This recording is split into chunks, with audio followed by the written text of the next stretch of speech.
Bonjour à tous, avec l'aide de Dieu, on va étudier Daf Rafé Hamoud Bet du traité Brachot 25b. Nous sommes à la deuxième ligne.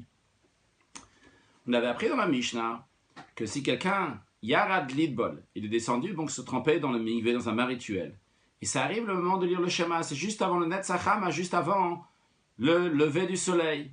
Im Yachol Lalot, s'il peut sortir du mikvé, du bain rituel, se couvrir et de lire avant le Netzachama, alors qu'il le fasse. Et sinon, qu'il se recouvre dans de l'eau et qu'il lise le Shema. Alors, qu'est-ce qu'on voit en tous les cas ici? C'est que cette personne-là va tout faire pour pouvoir lire le Shema avant Netzachama, avant le lever du soleil. Donc la Gemara va nous dire, a priori, il y a de quoi en tirer que la halacha, la loi est tranchée, comme Rabbi Eliezer plutôt que Rabbi Yoshua. Nous avons appris avant la Mishnah qui dit la discussion de Rabbi Eliezer et Rabbi Yoshua, que Rabbi Eliezer dit on peut lire le Shema jusqu'à Netzachama, jusqu'à le lever du soleil. Par contre, Rabbi Yoshua dit jusqu'à la 3e heure de la journée, donc s'il représente plus tard. Donc le fait ici qu'on nous dit que la personne se presse pour lire le Shema avant Netzachama, ça pourrait dire que la halacha, la loi, elle est comme Rabbi Eliezer. Pardon. Et comme le commentaire de Rashi va nous expliquer que quand on a une machloket, une discussion dans la Mishnah, et après on a ce qu'on appelle une stam Mishnah, une opinion donc qui est stam, qui est seule, qui a pas d'autre, il n'y a pas de machloket avec, alors on tranche la halacha comme la deuxième opinion, comme l'opinion qui est amenée dans une stam Mishnah, dans une Mishnah ordinaire. Voyons sur le texte. La dit disons Tana, stam ki Rabbi Eliezer, que la Mishnah elle enseignait comme Rabbi Eliezer, des Hamar qui a dit Ad Netzachama, qu'on peut lire le Shema jusqu'au lever du soleil et pas après. Rashi, les matana stama Rabbi Eliezer, vehalacha kemoto, et donc la halacha elle est comme Rabbi Eliezer, puisque la tranche la halacha comme une stam Mishnah. Mara répondant, filotei ma Rabbi Yeshua, même si tu veux dire que la halacha elle est comme Rabbi Yeshua, qui Rabbi Yeshua il dit qu'on peut lire jusqu'à la 3e heure, vedilma kevatikin. On peut très bien dire que l'opinion de la halacha elle est comme Rabbi Yeshua, qu'on peut lire jusqu'à la 3e heure. Ah, et pourquoi lui il se presse pour lire avant Netzacham, avant l'aube, avant le lever du soleil? C'est parce qu'il veut lire ça comme des vatikin. Vatikin, c'est des gens pieux qui font attention de faire bien les mitzvot dans la meilleure manière. De Rabbi Yochanan, comme Rabbi Yochanan a dit, vatikin, ceux qui font les mitzvot de la meilleure manière. Hayu gomrim otaim Netzacham, ils finissaient le Shema avec le Netzacham, c'est-à-dire que juste avant le lever du soleil, il finissait le Shema. Donc cette personne-là, elle se trouve dans le mikvé, il veut faire de la meilleure manière, donc il va faire avant le Netzachama, avant le lever du soleil. Mais la halacha peut très bien être, comme Rabbi Yoshua, qu'on peut lire le Shema jusqu'à la 3e heure du matin. Rashi, Dilma le Vatikin, peut-être donc c'est comme pour se comporter comme Vatikin, Ka'am Ramatnitin, que la Mishnah dit, Ima Netzachama, qui le fait avec le lever du soleil. Il fait le Shema avec le lever du soleil, avec les Koulé Alma, Ad Shaloshot, d'après tout le monde, la halacha sera qu'on peut lire jusqu'à la 3e heure de la journée. Continuons dans la Gemara 2 points. Dans la suite de la Mishnah, nous avons vu Ve'imlav. Si la personne n'a pas le temps de sortir du mikvé et de se sécher, de lire le Shema, de se couvrir et lire le Shema, eh bien dans ces cas-là, Itkaseb Maim, qui se recouvre dans l'eau dans laquelle il se trouve, dans ce mikvé, dans ce bar rituel, Ve'ika, et qui lise le Shema. Gemara demande la question, Varel libo et roeta, son cœur voit la nudité. Donc il n'y a pas de séparation entre son cœur et la nudité. Alors comment ça se fait qu'il peut lire le Shema d'une telle manière? Rabbi Elazar, Vitemar, Rav Acha Baraba Baracha, il y en a certains qui disent que c'est Rabbi Acha Baraba, fils de Rav Acha, Mishum Rabbeinu, il a dit au nom de Rabbeinu, c'est au nom de Rav. Bemaim Achurim Shanu, on parle de l'eau qui est trouble, des Damuk Arasmirta, qui sont considérés comme s'il était dans, littéralement, de la terre dure, comme s'il était englouti dans la terre, c'est-à-dire que son cœur ne voit pas sa nudité, il y a une séparation de son cœur et sa nudité. Chez Loyir et Liboervato, que son cœur va pas voir sa nudité vu que l'eau est trouble. Il y a un Rashi, on va laisser pour après. Tano Rabban, enseigné dans une braïta, Mayim Tzlulin, si c'est des eaux qui sont claires, Yeshev Baem Atzavaro, qui s'assoit littéralement, qui rentre dans l'eau jusqu'à son cou, et Koré qui lise le Shema. Ça, c'est la première opinion, qui s'appelle l'opinion du Tanakama, du premier Tana de la Mishnah. V'yeshomrim, il y en a qui disent, Ochan beraglo, il est sali avec son pied, c'est-à-dire il est sali avec son pied, c'est-à-dire qu'il bouge la terre avec son pied. À l'époque, donc les mikvés, les bains rituels étaient dans des grottes, dans de la terre. Donc comme aujourd'hui, quand tu vas dans un lac, tu mets ton pied et tout de suite, ça va se relever plein de terre. Donc comme ça, à ce moment-là, donc l'eau, elle devient trouble, et comme ça, il peut lire le schéma à l'intérieur.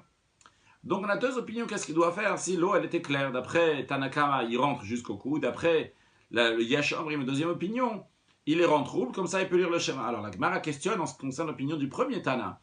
Tanakama va liboro et erva. Voilà que son cœur voit la nudité. Il n'y a pas d'arrêt entre son cœur et sa nudité. Gemara répond, Kassava, Tanakama pense, liboro et erva muta, que si son cœur voit la nudité, c'est permis. Ce n'est pas un souci. On a le droit de lire le schéma, même si le cœur voit la nudité, même s'il n'y a pas d'arrêt entre le cœur et la nudité.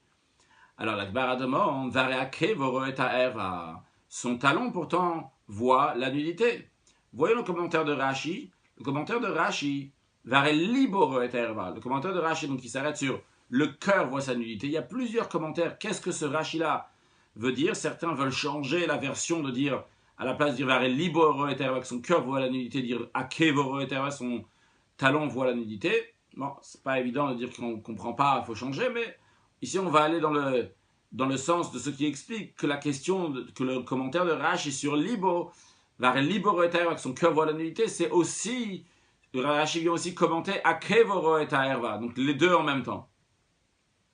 Kasal Kadata, Rashi explique, ce qui nous monte à l'esprit maintenant, parce que d'après Rashi, ça ne sera pas c'est pas la halakha comme ça, donc c'est seulement ce qui nous monte à l'esprit, parce qu'on a déjà appris, quand Rashi nous dit Kasal Kadata, c'est ce qui nous monte à l'esprit, mais ce ne sera pas la conclusion. Qu'est-ce qu'on pense maintenant? Que Kol Ever, tout membre, chez Endar Kol Lirot et Erva, que ce n'est pas l'habitude de voir la nudité, donc on va parler du talon, Vero et Oto Beshash et Korebatore, pourtant le talon donc, va le voir au moment où il est en train de lire la Torah, en train de lire le schéma, etc. Karinan Be, on appelle sur cela, Veloyire Bechayavada, tu ne vas pas voir de nudité chez toi, que Dieu ne va pas voir de nudité chez toi, donc aussi que ton cœur n'a pas le droit de voir de nudité, ton talon aussi n'a pas le droit de voir de nudité. Donc l'idée générale, c'est liboro et erva, kevoro et erva, que ce soit le cœur ou que ce soit le talon qui voit la nudité, c'est problématique, et particulièrement donc les membres qui n'ont pas l'habitude de voir la nudité. Parce que encore le cœur, quand on met un vêtement, il voit la nudité, mais quand c'est le talon, il ne voit pas la nudité. Comme ça, certains expliquent la question en tous les cas. Alors la question elle est en tous les cas simplement dans la Gemara, son talon voit la nudité, ça devrait être problématique. Alors la Gemara répond Kassavar, il pense, Tanakama pense. Akevero et Erva mutar, si son talon voit la nudité, c'est permis, c'est la raison pour laquelle que Tanakama il a dit juste tu rentres dans de l'eau et tu peux te tremper au mikvé, tu peux lire le schéma, pardon, même quand tu es dans l'eau, juste ton cou seulement il est dans l'eau. Suite à cette discussion-là, la Gemara dit Itmar, il a été dit Akevero et Erva, si son talon voit la nudité, mutar, c'est permis. Si son talon voit la nudité, on a le droit de lire le schéma. Par contre, Nogea, si le talon il est assis comme tailleur, donc de manière que son talon touche la nudité. Alors, il y a une discussion entre Abaye et Rava. Abaye, il a dit Assour, c'est interdit de lire le schéma d'une telle manière, si son talon touche la nudité. Mais Rava, il dit Moutar, c'est permis de lire le schéma d'une telle manière. Alors, ce qu'on vient de dire, cette discussion entre Abaye et Rava, en ce qui concerne celui qui touche la herva, mais qu'il n'y a pas de discussion si son talon voit la nudité, alors cette manière de présenter les choses, Rav Zevid matnal hashmata'achi. Rav Zevid enseigne cette discussion entre Abaye et Rava, qui est une machloket sur le nogea, celui qui touche la nudité, pas celui qui voit la nudité. Par contre, Rav Chinina berede Rav Ika, Rav fils de Ravika, il enseigne cette discussion-là d'une autre manière. Il dit Nogea, si ça touche, divra kol assour. D'après tout le monde, c'est interdit, contrairement à ce qui a été dit avant d'après Rav Zevid, qu'il y a une machloket, une discussion entre Abaye et Rava, si ça touche. Il dit si ça touche, d'après tout le monde, c'est interdit. Roé, la discussion entre Abaye et Rava, c'est si son talon voit la nudité. Abaye Amar, Abaye dit c'est interdit. Rava Amar, Moutar. Rava dit que c'est permis. Pourquoi? Quel est le raisonnement de Rava? Il dit que c'est permis si le talon voit la nudité. Il dit le Nintator, le Malaché Hacharet, la Torah n'a pas été donnée à des anges.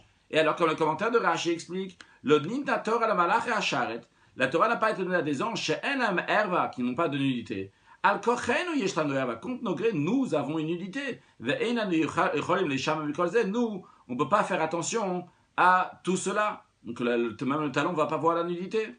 La Gemara a conclu ce sujet en disant Ve'hilcheta, la halacha, la loi, nogea asur, que celui, si ça touche, si le talon touche la nudité, c'est interdit de lire le schéma. Ouais, par contre, si le talon voit la nudité, moutar, c'est permis. Continuons dans la Gemara. Suite à ce qu'on a vu aujourd'hui et dans le cours précédent, qu'on n'a pas le droit de lire le schéma devant la nudité, on n'a pas le droit de lire le schéma devant une tsoa, devant des excréments, on ne va pas traduire à chaque fois, donc tsoa, excréments. Alors, suite à ça, Amar Rava, Rava dit qu'il y a une différence entre tsoa et erva, on ne va pas traduire donc tsoa, on a déjà dit excrément, erva la nudité, si ça se trouve ba'ashashit. Ba'ashashit, comme on peut voir dans le commentaire de Rashi, le commentaire de Rashi, il faut sauter de deux Rashi qu'on viendra après. Tsoa ba'ashashit, Rashi nous dit ba'ashashit, il nous traduit ça par lanterne, belaz, c'est une lanterne. Une lanterne en général, la majorité des fois, c'est fait avec du verre. Alors Rashi explique qu'est-ce qu'on veut dire ici une tsoa dans une lanterne, c'est pas dans une lanterne, mais kelomar, c'est-à-dire c'est-à-dire qu'il y a un écran en verre au klavdak, ou bien qu'il y a un parchemin fin, mais qui est transparent, mafsik ben taim, qui arrête entre la tsoa et la personne qui lit le schéma, veiniret, mais je peux la voir à travers. Alors voyons la Gemara. Rava nous dit que tsoa ba'ashashit, s'il y a une tsoa dans une lanterne, dans cet écran, quelque chose qui est en verre, qui est transparent, Moutar likrot yat on a le droit de lire le schéma devant cette tsoa, même si tu la vois tant qu'elle est couverte. Par contre, erva ba'ashashit, si c'est une erva qui est derrière quelque chose de transparent, asur likrot yat on n'a pas le droit de lire le schéma devant elle. Quel est le raisonnement? Il explique, tsoa ba'ashashit moutar likrot yat si c'est la tsoa qui est derrière une vitre, j'ai le droit de lire le schéma devant. Pourquoi? Des tsoa, parce que la tsoa, ça suffit juste d'être couvert. Vera michasia, elle est couverte, donc c'est parfait, il y a ce qu'il faut. Comment on va voir dans la suite? On va pas voir dans la suite. Parce que Rashi, bikisuitaya milta, Rashi nous dit, donc vikisita etseatecha, il y a écrit dans la paracha de Kitetse, vikisita etseatecha, tu vas sortir, tu vas couvrir ce qui sort de toi. Donc la Torah dit juste de couvrir, c'est couvert, même si tu le vois. Par contre, continuons la Gemara, erva ba shashit. C'est une herva qui est dans une lanterne, donc qui est derrière quelque chose de transparent. Ah, sur les cloquettes, on n'a pas le droit de lire le schéma derrière. Pourquoi? Parce qu'il y a écrit que Dieu ne va pas voir herva, une nudité de quelque chose dans ton camp, là où tu es. Donc, c'est-à-dire que la Torah, elle te dit ici qu'il ne faut pas voir Amarachmanad. La Torah dit alors que tu la vois. Donc, Tsoa, le principe, c'est la couvrir, donc elle est couverte. Par contre, la herva, le principe, c'est de ne pas la voir. Et donc, si elle est ba'ashashit, derrière la vitre, tu peux oui la voir. Continuons la Gemara. Amar Abaye, Abaye dit, tsoa kol shehu. Si la tsoa, elle est kol shehu. Qu'est-ce qu'elle est kol shehu? Rashi nous dit, kol shehu, c'est me'at. Elle est un tout petit peu. Il y a un tout petit peu de tsoa. Alors, qu'est-ce qu'il doit faire? Mevat la berok. Il doit l'allumer avec roc, avec de la kracha. Amar Rava, Rava souligne, ou berok ave. Ça doit être une kracha qui est épaisse, donc il va le recouvrir les excréments. Amar Rava, Rava dit, il y a encore un Rashi Berok, il faut venir un peu en arrière, quelques lignes en arrière, dans le Rashi Berok, roc et kalé, il crache dessus, mais chaseot Berok, il la couvre avec de la kracha. Continue la Gemara, Amar Rava dit, tsoa beguma, s'il y a une tsoa dans un trou, manière sandalo alea, il met sa chaussure, son sandale, dessus le trou, vekore, et il écrit, vekore kriachma, il lit le schéma. Bea Mar, Bere de Ravina, Mar, fils de Ravina, il a demandé, tsoa dvuka besandalomai, si il a une tsoa qui est collée à sa chaussure, c'est pas juste que sa chaussure, elle couvre de la tsoa, mais c'est collé à sa chaussure. Quel est le din? Teku, la question, elle reste. Il n'y a pas eu de réponse. Et on dit aussi que Teku, c'est les initiales de Tishbi, Yetaretz, Kushot, Veibayot, que Eliyahu à Tishbi, donc le prophète Élie, répondra à toutes les questions qu'on ne sait pas lorsque Mashiach va venir très prochainement, Bezrat Hashem. Continuons la Gemara. Amar Rav Yehuda, il a dit Akum, Arum. Akum, c'est les initiales de Oved Kochavim Mazalot, qui veut dire un idolâtre. Mais dans le sens ici, ça veut dire un goy, un non-juif, qui est nu. Asur likrot kriyat shema kenegdo. On n'a pas le droit de dire le schéma devant lui. Agmar demande, Maï iria akum, pourquoi tu parles juste si c'est un goy, un non-juif qui est nu? Afilu Israël nami, même si un juif qui est nu, tu n'as pas le droit de dire le schéma devant lui. Alors papa, la Gemara, elle demande. Oui, c'est ça, ok, la Gemara demande. Alors, la Gemara dit Israël, pshita le asur. Si c'est un juif, c'est sûr que c'est interdit. Et la akum itzrechal, le chidouche, la particularité de se dire que chez un goy aussi c'est interdit. Pourquoi? Ma ou de teima, tu aurais pu dire, oh, iluktivbo, puisque le prophète Yecheskel dit à propos des non-juifs, lorsque là-bas il parle des comportements égyptiens, il dit Hashabessar, Chamorim Bessaram, qui se comportent, donc leur chair est comme des ânes, qui se comportent comme des ânes dans les sujets adultères, etc. Alors, l'expression qu'il a employée le prophète, c'est Bessar, Chamorim Bessaram, que leur chair est comme celle des ânes. Alors j'aurais dit, donc j'aurais dit que leur chair est littéralement considérée comme celle des ânes. Et donc de la même manière que j'ai le droit de lire le schéma devant un âne qui est nu, j'aurais le droit de dire le schéma devant un goy qui est nu, comme ça j'aurais pu croire. Kamash Malan, c'est justement ça qui nous a enlevé cette erreur-là, pour nous dire des inami, que eux aussi les non-juifs sont assis, leur nudité est aussi appelée nudité. Dit-il, comme il est écrit, que la nudité de leur père, ils n'ont pas vu. C'est à propos de Noé, Noach, lorsqu'il était sous, donc il était nu, et Shem et Yafet sont venus le recouvrir. Il y a écrit Ve'ervatari aviem, que la nudité de leur père n'ont pas vu, alors que Noé c'était un non-juif, et pourtant il y a écrit le terme de erva, de nudité, sur son corps, donc lui aussi, devant un goy qui est nu aussi, on n'a pas le droit de lire le schéma. Continuons la Gemara de points, on avait appris dans la Mishnah que c'est lui qui est dans le mikvé, dans le bain rituel, et il veut lire le schéma, il ne doit pas se couvrir dans des eaux qui sont sales. Comme Rashi nous dit, d'après certains, ce Rashi-là doit être dans la Mishnah, pas ici, mais on va le lire puisqu'il est là. Maïmaraim, Rashi nous dit sruchim, donc des eaux qui sont mauvaises, qui sentent mauvaises. Et Mea Misha, les eaux dans lesquelles on trempe le lin et des... J'oublie comment on traduit, comment il traduit ici, et des... On va retrouver ça à l'instant.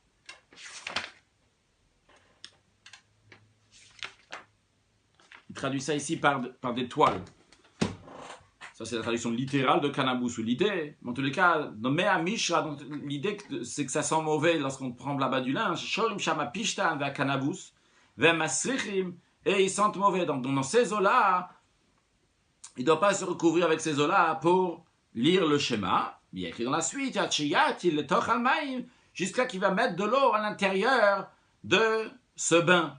Et à ce moment-là, donc ça va plus sentir mauvais, il pourra lire le schéma. Alors la Gemara demande, combien d'eau il peut mettre? Question Rashi, combien d'eau il va mettre dedans dans ce bain rituel? Pour les annuler, alors me roubibem. Ils sont très nombreux. Juste pour info, je suis en train de traduire par bain rituel, mais vous savez, c'était l'eau qui était dans les grottes. On appelle ça un mikvé, mais c'était l'eau qui était dans les grottes, l'eau qui était dans un trou, et que là-bas, donc, cette personne-là, elle est à l'intérieur. Maintenant, imaginons quelqu'un qui est à l'intérieur dans un bain comme ça, il y a énormément d'eau. Comment il peut rajouter de l'eau en quelques instants, hein? C'est bientôt le schéma. Il n'a pas le temps de sortir et se couvrir, donc il va vite rajouter de l'eau. Et c'est énormément d'eau qu'il faut rajouter pour enlever l'odeur d'un bain entier de pishtan, de lin qui sent mauvais. Alors combien d'eau il peut mettre? La Gemara répond la harikama. Comme ça la Mishnah veut dire. Lo yitkase lo b'mayim haraim velo b'mamisha klal. Avec des eaux qui sentent mauvais, avec des eaux de lin, il ne doit pas du tout se couvrir. Ou meraglaim, en ce qui concerne les urines, qu'on a parlé aussi dans la Mishnah, ces eaux-là, jusqu'à qu'il va mettre de l'eau à l'intérieur, et à ce moment-là, il pourra lire le schéma. Rashi, ou meraglaim muatim, donc si un peu d'urine, vembikli sont dans un ustensile, vous balikot kiat shma etzam, il veut lire le schéma à côté. Dans ces cas-là, il doit rajouter de l'eau. Donc quand on a dit, jusque dans la Mishnah, chiyat il toch al maim, jusqu'à qu'il va mettre de l'eau, de quoi on parle? Il va rajouter de l'eau dans les urines. Tanuraban, nous continuons la Gemara de sage enseigner, kamayat il toch al maim, combien d'eau il doit mettre à l'intérieur de ses urines pour les annuler? Alors la première opinion, celle de Tanakama, c'est kol sheu. Kol sheu, c'est un tout petit peu d'eau il les annule. Rabbi Zakkai Omer, Rabbi Zakkai dit, Revit, il faut mettre un Revit ça correspond à 86 millilitres, à ce moment-là, ça annule les urines. Bien, donc on a vu ici, on voit ici une machlok entre Tanakama et Rabbi Zakkai. Tanakama, il dit, il faut mettre un tout petit peu d'eau, Rabbi Zakkai dit, il faut mettre un Revit d'eau, 86 millilitres, on ne va pas traduire un Revit. Maintenant, Tanakama et Rabbi Zakkai ne se sont pas prononcés, ou la Braïta n'a pas prononcé, de quel cas s'agit-il? Est-ce qu'il y a déjà des urines et je veux les annuler, comme c'est le cas dans notre Mishnah, il y a déjà des urines, je veux rajouter de l'eau, ou bien que je mets de l'eau avant et que les urines qui viennent après vont s'annuler, entre guillemets, s'annuler à l'eau qui est déjà là avant, ne vont pas être considérées des urines et je pourrais lire le schéma. Ils ne sont pas prononcés s'il y avait déjà de l'eau, ou bien qu'est-ce qui est venu avant? Est-ce que c'est l'eau qui est venue avant, ou bien c'est les urines qui sont venues avant et après je rajoute de l'eau? Alors, sur ça, on va avoir une discussion entre Rav Nachman et Rav Yosef. Amar Rav Nachman dit Machloket, cette discussion qu'il y a entre Tanakama et Rabbi Zakkai, les Bassof, c'est à la fin. Qu'est-ce que c'est le Bassof à la fin, Rashi? Shemer Aglaim Bikli. Il y a déjà des urines dans l'ustensile. Et il vient rajouter de l'eau, Bassof, c'est-à-dire à la fin. Behaï, dans ce cas-là, Kamar Rabbi Zakkai dit, dans ce cas-là, il faut Revit. Il faut un Revit.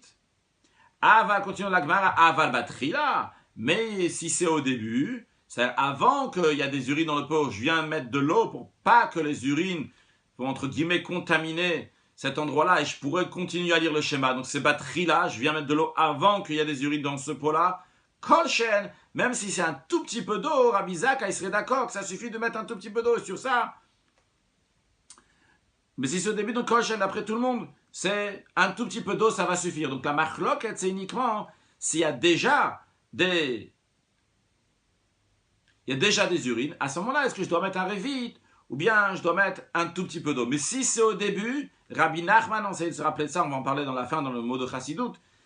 Donc Rabbi Nachman, il te dit, si c'est à la fin, si c'est au début qu'il y a les urines, il y a Machlok, si au début il y a les urines, mais s'il n'y a pas d'urine au début, je viens mettre de l'eau, je mets un tout petit peu d'eau au début, ça suffit pour tout annuler ce qui va venir dans la suite. Rav Yosef, par contre, Rav Yosef, il dit, Machloket, la discussion Tanakama et Rabbi Zakkai, c'est le Chatrila. C'est quand il n'y a rien du tout dans le pot et je viens mettre de l'eau. Combien d'eau je dois mettre? Aval le Bassof. Mais s'il y a déjà des urines, d'ivrer à Kol Revit, sur ça, il n'y a pas de Machloket. Tout le monde dira qu'il faut un Revit, il faut mettre un Revit. Donc, je répète encore une fois, Machloket, donc c'est le Chatrila, si combien d'eau je vais mettre au début. Rav Yosef, il dit que Rabbi Zakkai va te dire tu dois mettre un Revit, et Tanakama il dit que ça suffit, kolchen un tout petit peu, mais si c'est à la fin, d'après tout le monde, il n'y a pas de machlok, personne dira que c'est kolchen, même le Tanakama il dira qu'il faut mettre un Revit d'eau. Amarle, donc voyons dans le Rashi, il y avait le Chatrila, j'aurais dû le faire avant ce Rashi, donc on est en train d'expliquer l'opinion de Rabbi Nachman, de Rav Nachman, qui dit chez Kalmoua Mayim le Meraglaim, s'il y a de l'eau avant les urines, Rav Nachman il te dit d'ivrer à kol, d'après tout le monde, et d'après Tanakama, et d'après Rabbi Zakkai, kol shou, un tout petit peu d'eau. Pourquoi?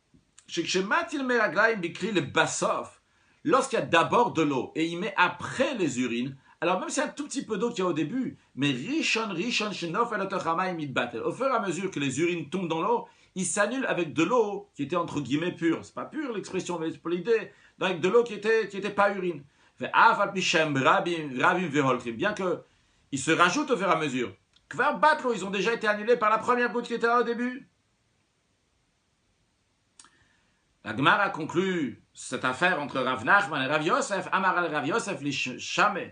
Rav Yosef il a dit à son shamash, on traduit ça par serviteur, il a dit Aïtelir viyata, amène-moi un revi d'eau de Maya, d'eau qui est Rabbi Zakkai, comme Rabbi Zakkai. Rashi nous dit Aïtelir viyata, afilu batrila. Donc c'était encore avant d'uriner dans le pot, il a dit amène-moi pas un kolche ou un tout petit peu d'eau, mais un revi d'eau dans le pot avant d'uriner dans le pot, pour que ça va être, pour que ça va, les urines qui vont tomber après, va s'annuler. Juste à noter qu'a priori, d'après ce qu'on va apprendre en quelques lignes de la Gemara, il s'agit ici pas d'un pot qu'on fait toujours les petits besoins dedans, mais c'est que juste pour cette fois-ci, on s'en est servi. Parce que si c'est un pot qu'on s'en sert toujours, voyons ce que la Gemara nous dit.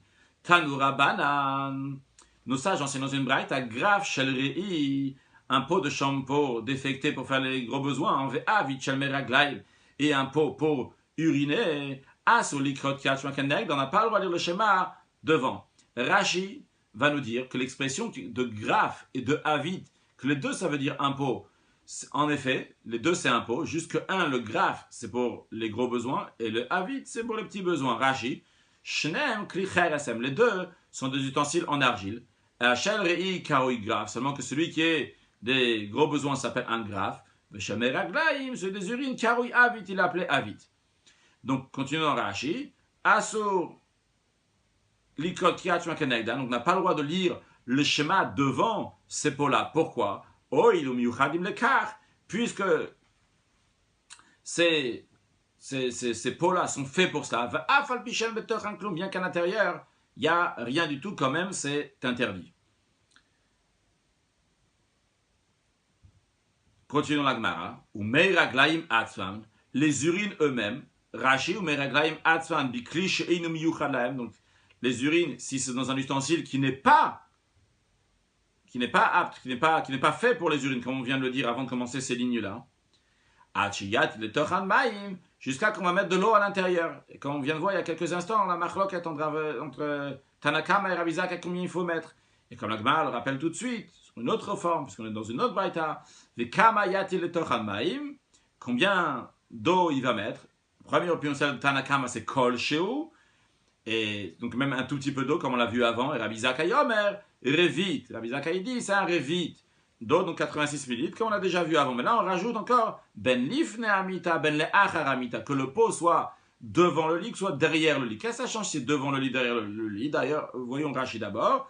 Rashi, Ben Lifne Amita.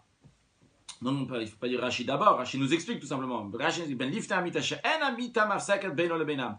Imaginons que là, il y a le lit et là, il y a le pot. Je suis devant, je veux lire le schéma. Donc, le lit ne fait pas écran, le lit ne fait pas de mechitza, ne fait pas d'arrêt entre moi et les urines. Et Ben l'achar amita, que ce soit derrière le lit. Donc, derrière le lit, il y a le pot. Shamita mafsaket benem. Bien que le lit fait écran, fait une mechitza entre moi et le pot. Pourtant, Assour, je n'ai pas le droit de lire le schéma. Donc ça, c'est la première opinion, celle de Rabbi Zakkai. Voyons encore deux opinions, et on va essayer de se rappeler des noms de ceux qui disent les opinions. Ça va nous aider pour la suite. Rabban Shimon ben Gamliel, deuxième opinion, celle de Rabban Shimon ben Gamliel qui dit le acharamita, si le pot est derrière le lit, Koré, il peut lire le schéma, parce qu'il y a un arrêt entre lui et le pot. Par contre, l'ifne amita, si le pot est devant le lit, et il n'a pas le droit de lire le schéma. Comment il fait s'il veut lire le schéma? Il y a une solution. Aval machikuar ba'amot, il s'éloigne de 4 coudées, et il lit le schéma. Okay, donc ça, c'est la deuxième opinion, celle de Rabban Shimon ben Gamliel. Rappelons-nous de son opinion. Donc si c'est derrière le lit, il peut lire le schéma. Si c'est devant le lit, il n'a pas le droit de lire le schéma, mais il doit s'éloigner de 4 coudées. Et il lit le schéma. Troisième opinion, Rabbi Shimon ben Elazar. On n'a pas confondre avec la deuxième opinion, qui est celle de Rabban Shimon ben Gamliel, qui s'appelle aussi Shimon. La troisième, c'est celle de Rabbi Shimon ben Elazar. Omer, qu'est-ce qu'il dit?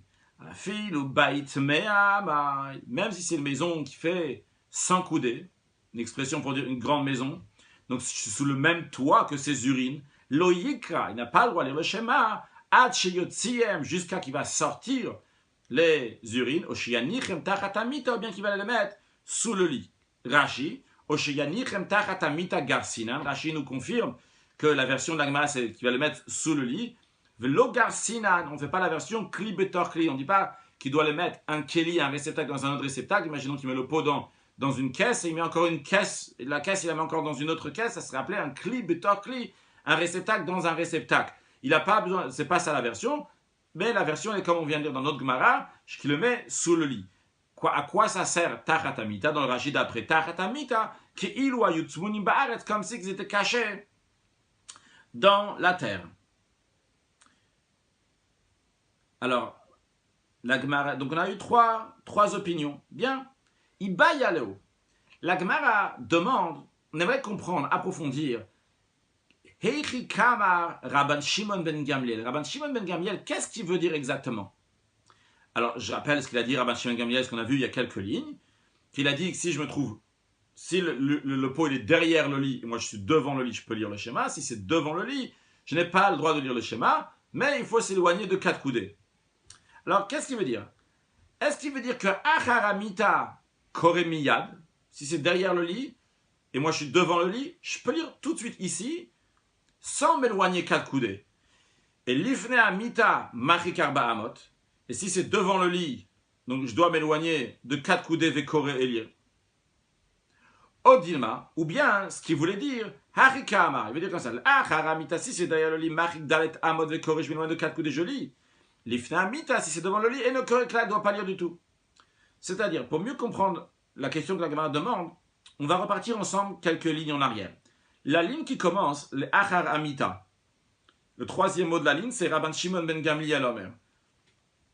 Rabban Shimon ben Gamliel Omer, le achar amita, derrière le lit, Koré, il peut lire le schéma. L'ifne amita, si le pot est devant le lit, et ne Koré, il ne lit pas. Après, il rajoute quelque chose. Rabban Shimon il dit Aval machikuar ba'amot vekori. C'est loin de 4 coudées et il lit. Mais non, on ne sait pas. La question de la Gemara, ce qu'on vient de voir, parce qu'on vient de voir à l'instant, ce qu'on vient de voir avant de relire ça, la question de la Gemara, elle est quand il a dit qu'on s'éloigne de 4 coudées, de quoi exactement? Quand est-ce qu'il faut s'éloigner de 4 coudées? Si le pot il est derrière le lit et moi je suis de ce côté-là, je dois en plus de ça m'éloigner 4 coudées en arrière? Ou bien c'est quand le pot il est devant le lit et moi aussi je suis devant, je n'ai pas le droit. Mais si je vais m'éloigner de 4 coudées, je vais pouvoir lire. Dans ces cas-là, si c'est juste derrière le lit, tout en étant là, je peux lire, je n'ai pas besoin de m'éloigner.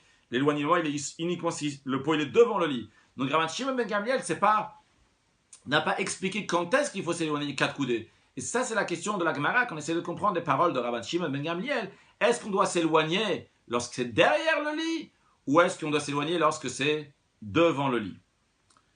Repartons donc de la Gemara. Là, on en était tout à l'heure. On est à la ligne qui finit avec Tafshin, Tashma.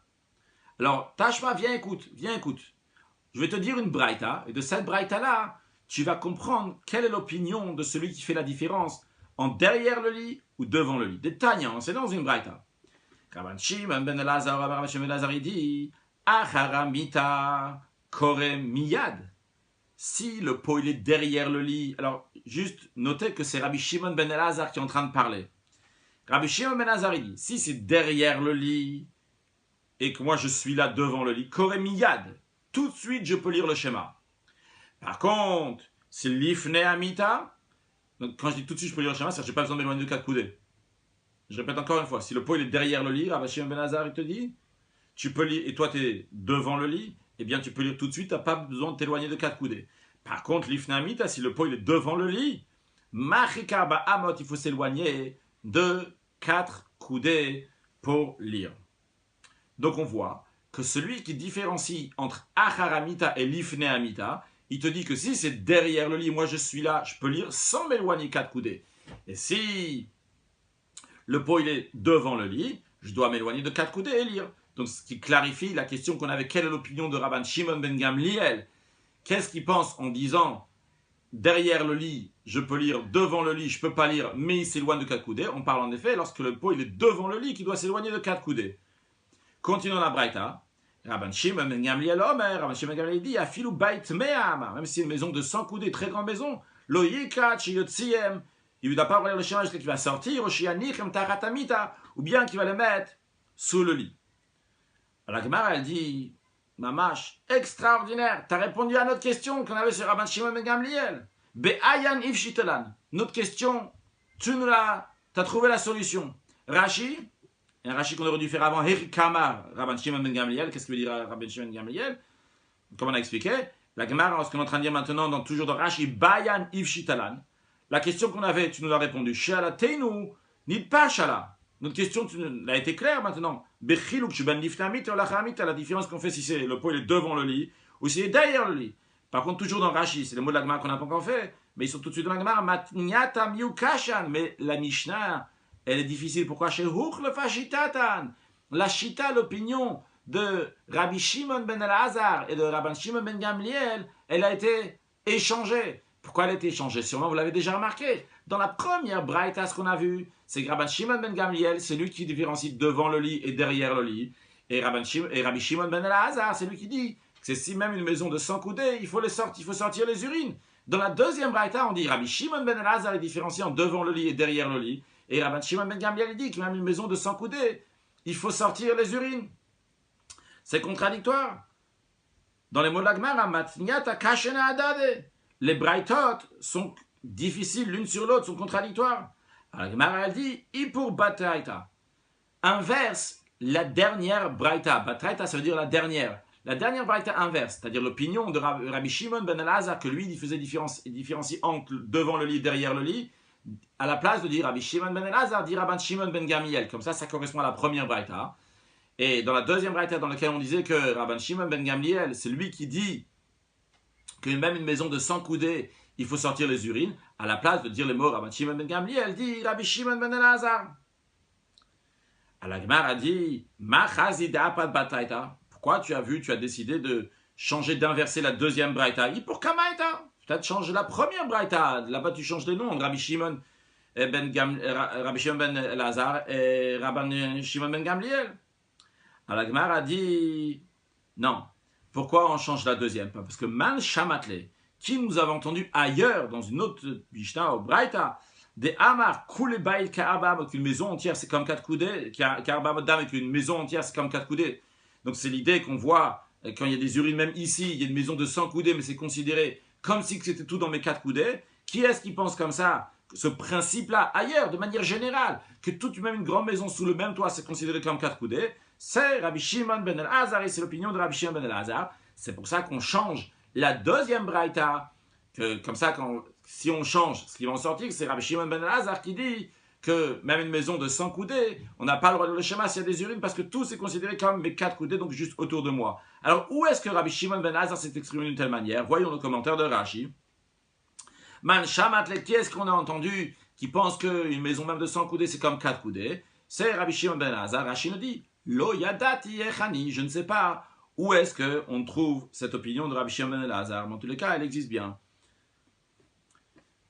Rashi dit pas ça n'existe pas. Rashi dit Lo yadati, je ne sais pas. C'est que c'est la Gemara, elle a dit, c'est sûr que c'est comme ça. Continue la Gemara.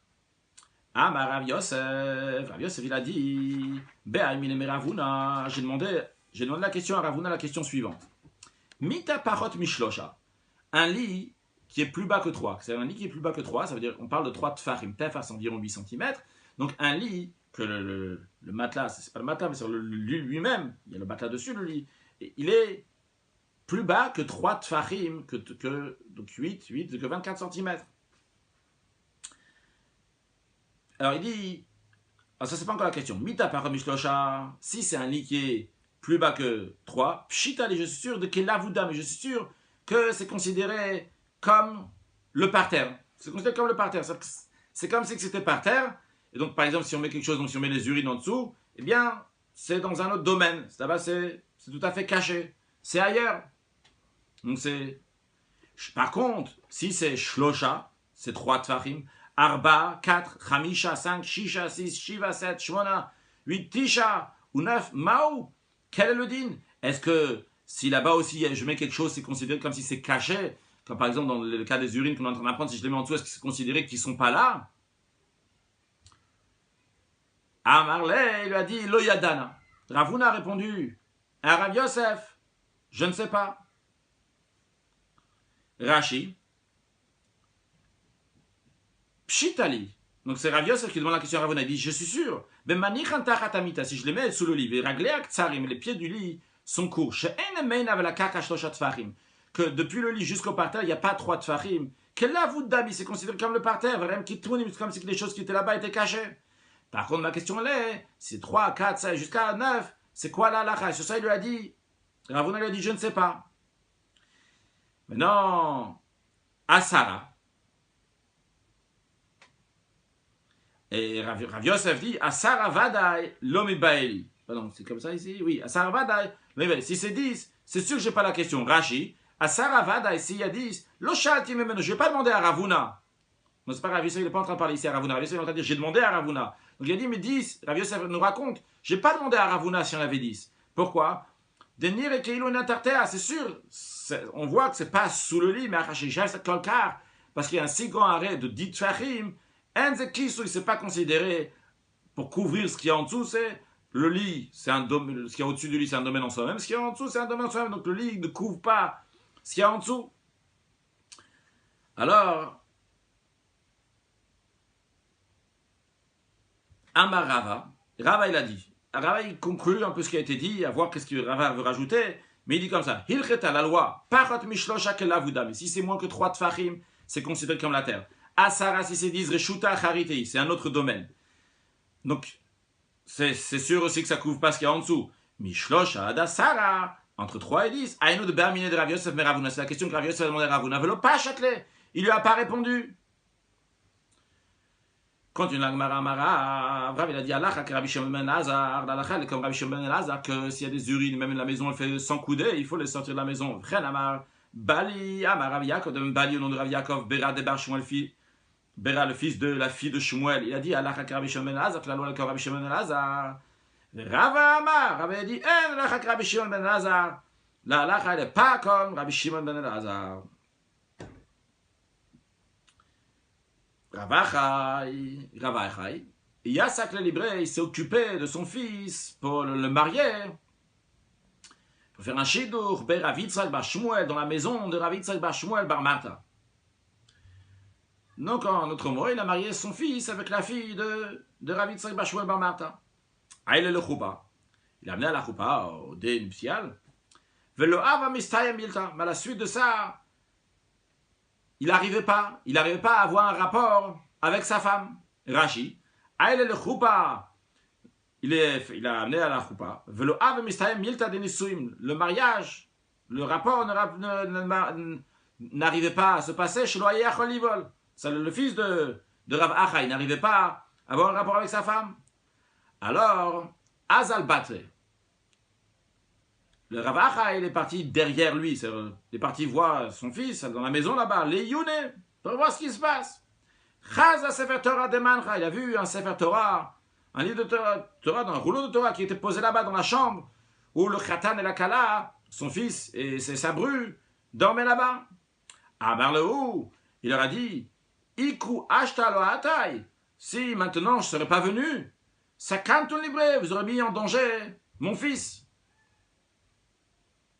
Rashi, ça canton libré. Kimat, presque, si quand tu es venu, vous avez mis mon fils en danger, l'amoud be'oneshav, de mourir par la punition de la faute. C'est quoi la faute? Qu'est-ce qu'il y a ici de faute? Tanya, c'est dans une braïta, continue la Gemara, Tanya, c'est dans une braïta, Baït, chez Bo Sefer Torah ou Tfilin. Une maison dans laquelle il y a un Sefer Torah ou des Tfilin.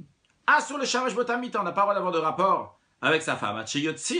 Jusqu'à qu'il va les sortir, ou bien qu'il va, s'il les laisse dans la chambre, qu'il les met, kli, betor kli, un ustensile dans un autre ustensile. Et comme on précise tout de suite, Amarabaya dit le chan ou le bikri sheinu kinyan, qu'on met dans un ustensile, dans un réceptacle qui n'est pas l'ustensile habituel de Tfilin ou de ce Sefer Torah. Ava bikri shou kilian, si c'est la boîte habituelle des Tfilin ou des Sefer Torah, afilu asaraman, imaginons qu'on a toujours l'habitude de mettre 10 pochettes autour des Tfilin par exemple, eh bien que chad manadame, c'est considéré comme un seul couvercle. Rashi, afilu asaramane, même s'il y en a 10, des kulan kilian, mais ils sont tous leur keli, leur récipient, leur réceptacle, ce qui les entoure, que chad manadame, ça considéré seulement comme un seul ustensile, donc il faut encore en rajouter un autre. Amarava, Rava il a dit, glima. Donc, akamarta, si tu mets un vêtement, un drap, je traduis ici,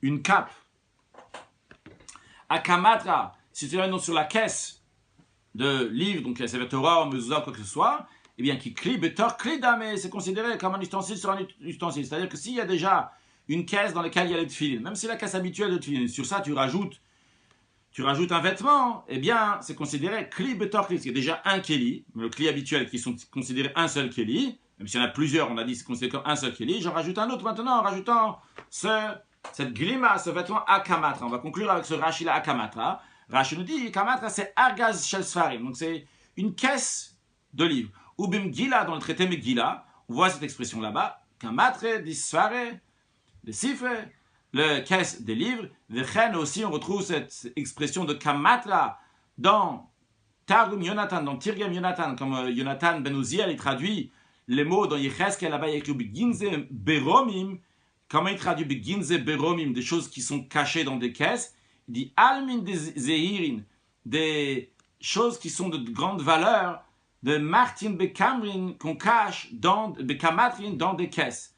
Vechen, de même, la Asher à la Meltacha, il y a écrit là-bas, donc Yehou, il avait appelé donc, le prophète du Baal, il leur a dit donc ceux qui sont nommés sur le Meltacha, sur les caisses dans lesquelles il y a les vêtements importants des prophètes de Baal, les faux prophètes. Il y a écrit là-bas l'idéal Kamatra, il appelait celui qui est responsable sur Kamatra. Encore une fois, on voit que Kamatra, c'est une caisse. Donc Rachid nous ramène juste des 3 preuves dans lesquelles on retrouve cette expression-là, 3 preuves, 3 autres endroits dans lesquels on retrouve que Kamatra, ça veut dire des caisses. Un sujet de Halacha. Donc, dans Shulchan Aruch, Or HaChaim, Siman Ayin He, Seif Zayin, l'Admor HaZaken nous dit que la nudité d'un animal n'est pas considérée une nudité. On a le droit de lire le schéma devant. Mais les Goyim, même qui a écrit B'sar Hamorim B'saram, que c'est la chair de Dan, leur chair, eh bien, leur nudité est appelée une nudité, comme il y a écrit Ve'er Bataviem Lora, ou la nudité de leur père, ils n'ont pas vu. Donc, ce qu'on a vu dans la Gemara à propos de Noach, et donc on n'a pas le droit de lire le schéma devant eux. De même, en ce qui concerne Ervat Katan, la nudité d'un petit enfant, même s'il vient de naître, on n'a pas le droit de lire le schéma devant. Mais il nous dit, Yesh Matir, une deuxième opinion qui permet, devant la nudité d'un petit, tant qu'il n'est pas, il ne peut pas avoir de rapport, halachiquement parlant, c'est à partir de 9 ans et un jour, Vechen Ika, comme ça c'est l'essentiel, la halacha, comme cette deuxième opinion, que la herva, la nudité d'un petit, on peut lire jusqu'à 9 ans. D'après ça, Mourazakan nous dit, c'est la raison pour laquelle il n'y a pas besoin de couvrir la nudité du petit au moment de la brit mila, la circoncision. Le Moël, celui qui fait la circoncision, fait la bénédiction juste devant. Mais la Mourazakan rajoute, il y en a certains qui disent que quand même, bien que le Moël, celui qui fait la circoncision, peut faire la bénédiction juste devant, mais il ne faut pas qu'il attrape la nudité, donc la brit mila, au moment de la bénédiction. Un sujet de Chassidut, dans Chelek Yud Gimel, l'écoute Sichot, dans la paracha de Baalotra, le Rabbi parle donc de la notion de Anava, d'humilité, donc lié le fait que dans la paracha écrit vers Ish Moshe Anavmot, que Moshe était très humble, et il nous ramène donc ce qui est écrit à la fin du traité Sota, une discussion entre Rav Yosef et Rav Nachman. Rav Yosef et Rav Nachman, que nous avons vu aujourd'hui dans la Gemara, ils discutent en ce qui concerne donc des choses dans la Mishnah, il y a écrit qu'il y a certaines choses qu'il ne faut plus dire. Il y a écrit que quand Rabbi il a quitté le monde, il n'y a plus de personnes qui sont... Il n'y a plus Batalanava, il n'y a plus de personnes qui sont humbles, Veillira traiter la crainte de la faute. Et Rav Yosef, il a dit au Tana, ne dis pas qu'il n'y a plus de humble, parce que je suis humble. Rav Nachman, il dit, ne dis pas qu'il n'y a pas de yiratret, de crainte de Dieu, parce que je suis quelqu'un qui craint Dieu. Et le Rabbi développe longuement donc, les opinions générales, de manière de voir les choses entre Rav Yosef et Rav Nachman. Et le point qui est expliqué, c'est que d'après Rav Yosef, lorsque quelqu'un il étudie la Torah lui donne une influence pour qu'il ne va pas fauter. Il donne un mérite qu'il a. Mais la Torah ne l'a pas changé dans toute son essence. Par contre, d'après Rav Nachman, la Torah le change totalement la personne qui étudie la Torah. Et d'ailleurs, le Rabbi explique pourquoi Rav Yosef n'a pas dit sur Rav Nachman qu'il est Yerechet, qui craint la faute. Parce qu'on raconte dans la Gemara Shabbat, on raconte que la mère de Rav Nachman, elle avait vu des voyants. C'est pas qu'elle est partie les voir, hein. Sûrement c'est clair qu'elle n'est pas partie les voir. C'est les voyants qui l'ont dit, ceux qui voyaient dans l'astrologue, ils ont dit ton fils il va être voleur. Et sa mère faisait toujours très attention qu'il a la tête couverte, qu'il a la kippa sur la tête, pour que tu aies la crainte de Dieu. Et une fois, la kippa elle lui est tombée, et il a failli prendre quelque chose, donc d'un fruit d'un arbre qui ne lui appartenait pas. Donc bien sûr, il a remis sa kippa. Mais justement, qu'est-ce qu'on voit ici? C'est que c'est constant. Comme il y avait la kippa, donc il ne fautait pas, même pas que ça l'a changé lui-même. Comme ça, Rav Yosef voyait Rav Nachman. Par contre, donc Rav Nachman lui pense que ça fait un changement intérieur. En tous les cas, un exemple, le Rabbi ramène après un exemple, donc en ce qui concerne pour voir la différence entre Rav Yosef et Rav Nachman dans la manière de voir les choses, et il ramène justement donc, la Gemara que nous avons vue aujourd'hui. Donc on avait vu la machloket entre Tanakama et Rabbi Zakai. Est-ce que c'est Kol Sheudo qu'il faut mettre, ou bien c'est un Revi d'eau? Et la discussion était que Rav Nachman y pense que s'il y a déjà on va pas tout dire, pas tout répéter, que s'il y a de l'eau déjà avant, tu mets de l'eau propre avant, tous les urines ils vont s'annuler au fur et à mesure. C'est-à-dire que si au début il y a la Torah, il y a la yiratret, la crainte, etc., alors tout ce qui vient après va se plier à ça, c'est-à-dire qu'il y a un changement intérieur qui s'est fait. Par contre, après Rav Yosef, il dit même si au début il faut un réveil d'eau. Pourquoi? Parce que c'est pas suffisant de un tout petit peu pour pouvoir tout annuler. Rav Yosef, Rav Nachman lui voit donc la qualité des choses, donc que l'endroit il devient kadosh, il devient tahor, juste avec même un tout petit peu de qualité, tout va changer. Par contre, après Rav Yosef, il faut une quantité qui soit suffisante. C'est pas la qualité qui compte, donc c'est pas la qualité, même un tout petit peu d'eau qui va changer tout ce qui va venir après. Il faut qu'il y ait un réveil d'eau. On a la même chose aussi en ce qui concerne donc comment la Torah elle protège, etc. En tous les cas, donc c'est la discussion entre Rav Yosef et Rav Nachman, que la Torah elle change la personne de manière intérieure, ou bien juste qu'elle va l'aider à pas fauter, parce qu'Hachem nous aide, et qu'on ne va pas fauter, que ça va nous changer tout à fait de manière intérieure, jusqu'à qu'il va nous enlever le cœur dur qu'on a à l'intérieur de nous, avec la vue de Mashiach. Now, excellente journée.